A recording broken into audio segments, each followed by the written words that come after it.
Regret hurts more than failure. Okay. तर regret करण्यापेक्षा जेव्हा टाइम असतो ना तेव्हाच प्रॉपर यांनी तुम्ही केलं ना तर तुमचा रिझल्ट येतो. कुठे ना कुठे लॅक होतो आपण सर. आपल्याला वाटतं आपण करतोय, आपण कोण करतोय, LR करतोय, इंग्लिश करतोय, पण आपण लॅक करतो. मग ते तुम्ही प्रॉपर अनालिसिस केलं, मी बघायची माझं काहीतरी चुकतंय, कुठेतरी मी कमी पडते, तर मी त्याच्यावर मग जास्त फोकस केली. तुमची विकनेस स्ट्रेंथ बनवा, तोच रिझल्ट देईल तुम्हाला.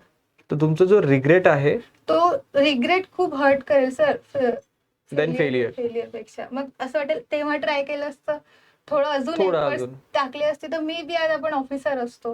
म्हणजे असं मला असं वाटतं की आणि मुलींना सर खूप प्रॉब्लेम येतात. मी औरंगाबादला होती, मला माहिती आहे. इतके तर मोक्याने बोला सर बोलत नाही खूप जणी, आणि त्यांच्यामध्ये तेवढं टॅलेंट असतं.